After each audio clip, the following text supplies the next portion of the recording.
Hello everybody, Ben Rogers here, the Raptors Digest, reacting to some Toronto Raptors news.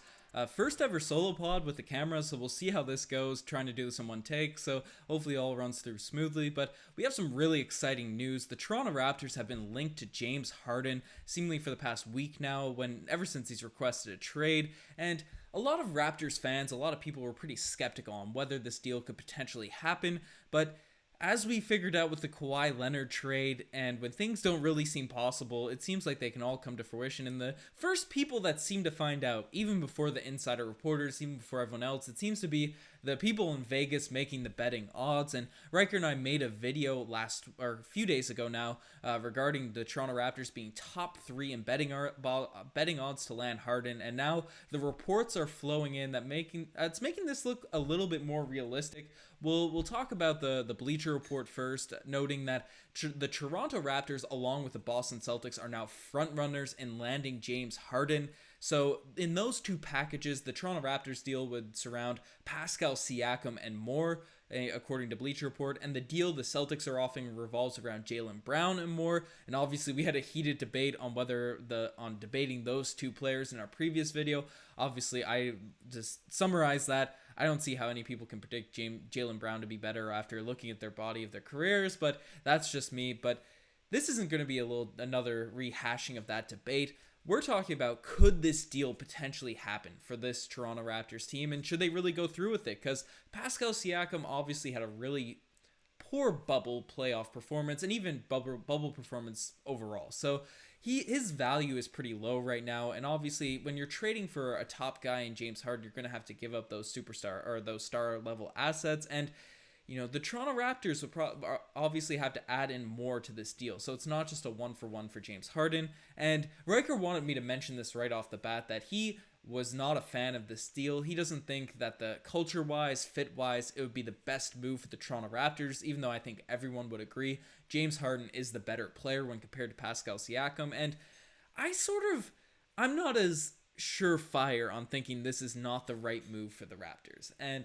as much as I love Siakam, as much as it would be tough to see him leave, when you have an opportunity, and we saw this the year we won the championship, to gain one of those top 5, top 7 players in the league, they don't come around. They're not available very often. When they do, they usually end up signing somewhere in free agency. And obviously, we had all of our chips pushed into the table on Giannis Antetokounmpo, I guess the 2021 opposite. The Raptors Digest really wanted Giannis to come, and he ended up signing that Supermax with the Milwaukee Bucks, which obviously was a great signing for them. But we'll see how it turns out in the next couple of years if they're not winning championships. Obviously, I'm messing up the intro again, because is it really a Raptors Digest video if I don't mess up the intro showing? But when those guys are available, you gotta snatch them up when you have the opportunity. And the only real debate for the Raptors not doing this is if we think Pascal Siakam can turn into that level of player. And even though we'd have to give up other assets on top of him, you always trade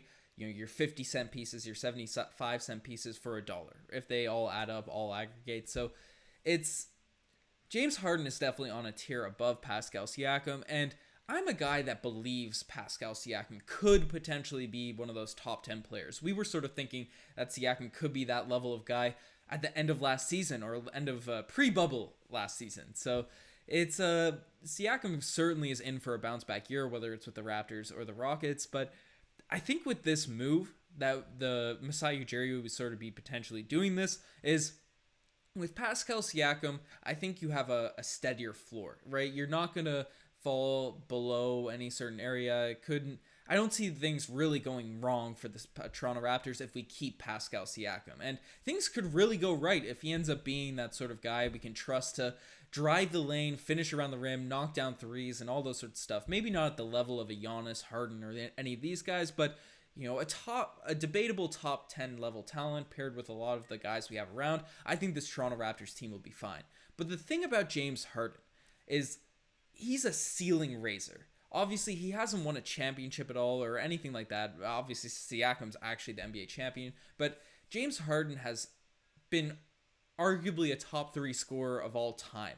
At least top 5, top 6 scorer when you look at just his array of moves, array of skills, and the point per game averages he's been putting up for those Houston Rockets teams. And I think his play gets he gets trashed on a lot by the media, but for his playoff performances, and certainly he's had some duds. Losing to Kawhi's Spurs team in 2017, I believe it was 2017, 2016, and that game 6 where he really dropped a dud. He was phenomenal the rest of that series, so that's something interesting. The other couple years when he had Chris Paul on this team, he was going up against the Golden State Warriors, and really the only team that ever beat them was us, the Toronto Raptors, and that was without Kevin Durant. The James Harden took that team to 7. Obviously, in a couple of the closeout games, couldn't get it done, but still, he's been impressive in the playoffs. So I don't think there's some fall off there. He's a guy that I think with the right sort of system, the right players around him, all that sort of stuff, a team that will hold him accountable, because there's a lot of things coming out that the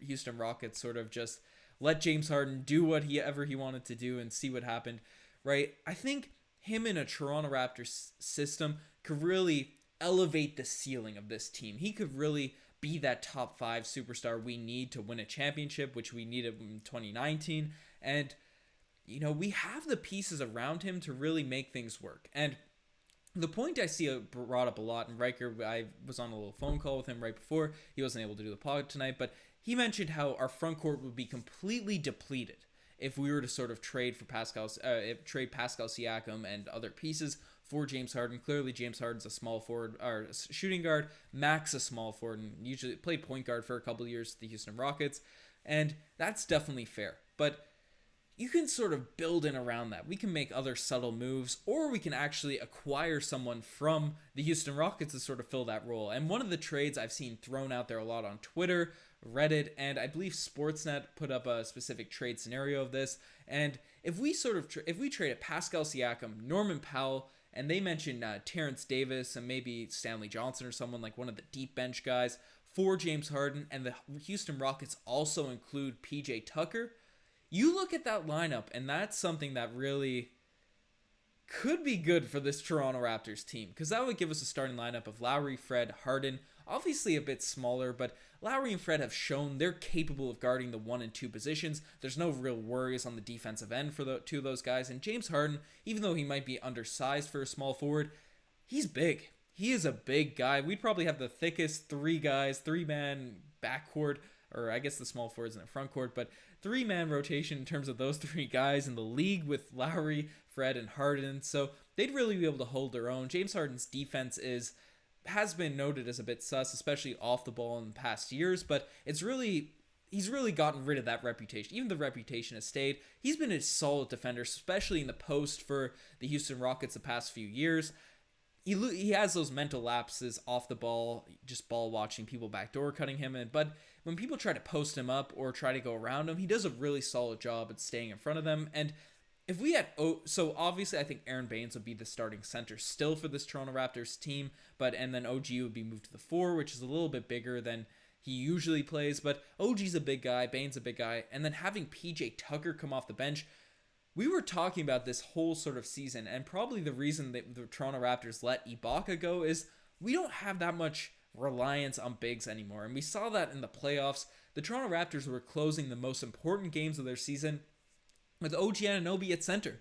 That's how we really played it. And PJ Tucker's a guy that's honestly bigger than OG, and OG's a really big guy. So if we could have those 2 guys sort of in our front court, being able to shut down those small ball centers that a lot of teams usually play. I think Baines would have to be essential if he played against Embiid or someone, but against any other team, I think OG and PJ Tucker being able to space the floor, mobile, switch everything, get rebounds, all those sorts of stuff, that would be a nasty front court to sort of rock with there. And I don't know. So there's a lot of positives to look at. And of course, you're having James Harden on that team, which takes you to another level scoring-wise than Pascal Siakam potentially could. We've even seen it in preseason where Pascal does certainly look better. He definitely looks a bit more comfortable and stuff, and especially in the Miami Heat game, they were loading up on him, but James Harden just doesn't get stopped. That's the thing. He can really...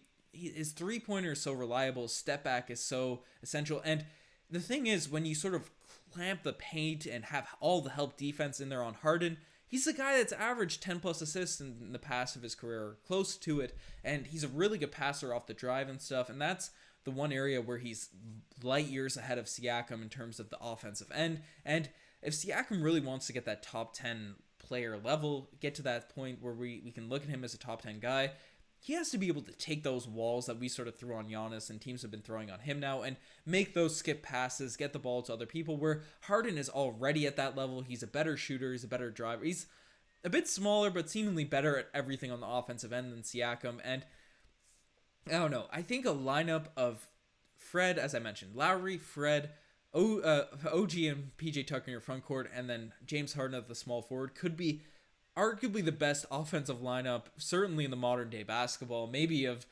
all time. Maybe I'm getting ahead of myself there, but in terms of how the game is played today, having stretch bigs that are mobile and stuff, I'm sort of reiterating this, but I think that could be really exciting. So I guess the point being is, should the Toronto Raptors do this if this deal is on the table? Like, it would hurt me to do it, and there's certainly a risk that James Harden is coming in out of shape. I think those pictures were just a bad angle. He's wearing a bunch of shirts and stuff, when the stuff where he came out saying, or James Harden looked like he was a bit overweight coming into the season. That could be a little bit of an issue, but he looked fine playing wise, mobility and stuff. I think shape wise he'll be good.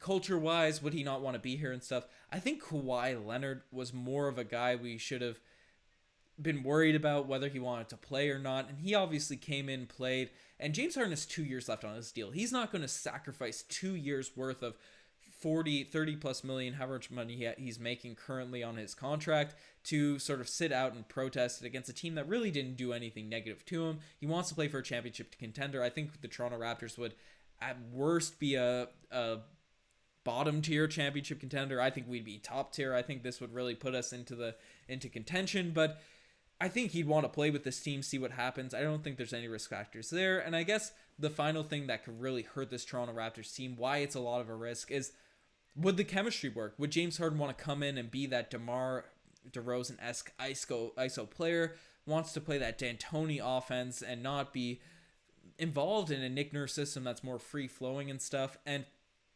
while the Raptors are known to be a free-flowing, ball-moving offense, Nick Nurse has made it known that when the game counts, when it matters, you got to get the ball in your hands, the best player. You don't want to be swinging the ball and risk a turnover and a quick point to other basket. So I think James Harden would get the ball when it matters. And obviously we saw with Kawhi, who's traditionally an ISO player, really didn't develop his passing game till he went to the Clippers. So I think James Harden would be fine with the ball in his hands and playing in this Toronto Raptors team. And Nick Nurse is a good enough coach to sort of adjust to wherever people are going. So I think things would be fine if this deal were to happen, and I don't know, it would switch things up. We're going into the season sort of hoping Pascal Siakam bounces back, going in with the same sort of roster. I don't know if people really expect the high championship expectations for this team right now. So we'll see what happens, because there's definitely a chance this deal doesn't go through. And I'm excited for this team right now. But adding James Harden and a top 5, top 7, top 8 player, it really just gets you amped. It gets you excited. It switches the flavor up. I don't know. It's sort of a redundant point because it's not really basketball wise, but it could sort of rejuvenate the Toronto Raptors after a tough sort of bubble, getting knocked out earlier than you'd sort of expect, sort of like. And I think this opens up minutes for guys like Matt Thomas and Malachi Flynn, a deal where you're sending Norman Powell and Terrence Davis out as well, because I think there's a logjam at that position, and sort of giving the reins to one player that we know can play on that spot might be valuable, might be better off in terms of having players more confident, free flowing. We obviously saw guys like Norman Powell really struggle when he didn't have consistent minutes. Maybe Malachi Flynn would fall in that boat, maybe Matt Thomas. So I think that we would be fine giving up those other players.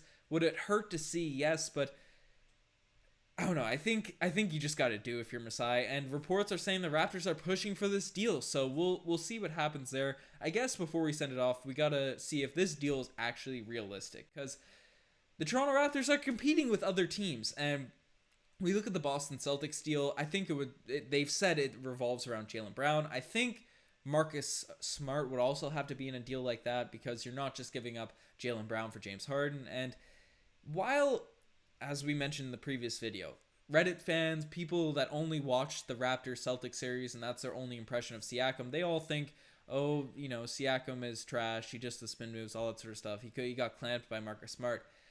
I think those people will say that's a better deal than what the Raptors can offer, but all the sort of analysts, people that watch the Raptors, everyone in our comment section kind of realize, I'm sure actual GMs know this too. Siakam is a more established, has shown more than Jaylen Brown in this league, has a more well-rounded skill set, I think has higher potential than that guy. So I think the Raptors outbid the Boston Celtics. And another thing about that too is the Celtics are notorious for having a lot of assets and just not wanting to trade them. So the only real trade they've done is the Kyrie Irving trade. And after that sort of was a complete mess, I could see Danny Ainge being even more hesitant to do something like that. So I think we'll outmatch the Celtics. The one offer I'm a bit scared of because I think the Heat have been seemingly out of the conversation, and I don't think they really have much to begin with. Tyler Hero's not at the level of a Brown, Siakam, Simmons, any of these guys, so we'll write them off. The Sixers for Simmons, that's I don't think Daryl Morey's tweeted that he doesn't think Simmons is in the deal, but there's conflicting reports there. I haven't heard much about the Sixers the past few days, so I'm just going to write them off too. The deal that would really, I think, compete with the Toronto Raptors is the Denver Nuggets. And Jamal Murray's a guy that really hasn't been consistent in the regular season for his teams for a lot of years, but in that playoffs, in the bubble, he was an absolute monster, putting up 50-point games, leading his team to the Western Conference Finals. You can make an argument he was the best player on that Denver Nuggets team, even though Jokic is the guy that's more consistent, well-rounded and stuff. But Jamal Murray was an absolute bucket. He was clutch and all those sorts of things. So if they add Jamal Murray to a potential James Harden trade, and then on top of that, adding the unpredictability of a Michael Porter Jr. who might have that star potential or might be injured for the next 6 seasons, I think you're getting two players that could potentially change your franchise for Houston there, and I think that's something that they have to look at. I did see a couple of reports surrounding that deal. Some people were saying it was Michael Porter Jr. and Jamal Murray. A couple of others are saying that MPJ would not be in that deal. It would be a Bol instead of MPJ. So we're not really sure what the Nuggets are offering. I think the Houston Rockets would accept that over something the Raptors could offer if they were offering MPJ and Jamal Murray and some picks or something. But it's going to be interesting. It's going to be an exciting couple days. Who knows, after just recording this video for the past 15 minutes, a trade could have happened, something could have went through. So we'll see what occurs. It's sort of a whirlwind in terms of reports and all that sort of stuff happening. So let us know what you guys think. Would you like to see the Toronto Raptors trade for James Harden? It's a deal that was sort of low on at first, and the more I think about it, the more I see it, the more sort of enthralled I come with it. And I'll be fine if the Toronto Raptors don't do it, and I don't want us to give up assets. We also re-signed OG Anunoby today too, and that video is going to come out in the next couple days. We'll see what happens there, but if the Toronto Raptors don't have to give up, obviously, a Fred, OG on top of Pascal, I don't think they're going to be traded, or Kyle Lowry, because I just don't want the Raptors to trade Lowry. I think you do it. I think it's a move that raises your ceiling, and that's what you want if you're going to compete for a championship, but I think the Raptors will be fine if they don't. It would suck if the Celtics did it, because I think that could make them really nasty, but I don't know. Let us know what you guys think. I'd love to hear your opinions down below. You guys are the best to make this far. Check out the Twitter, the Instagram, all the cool stuff. Check out the RaptorsDigest.ca. And yeah, I hope this first video podcast went well. Let us know what you guys think. Yeah, I'm signing off. Usually throw it to Riker here, but you guys are the best. Cheers.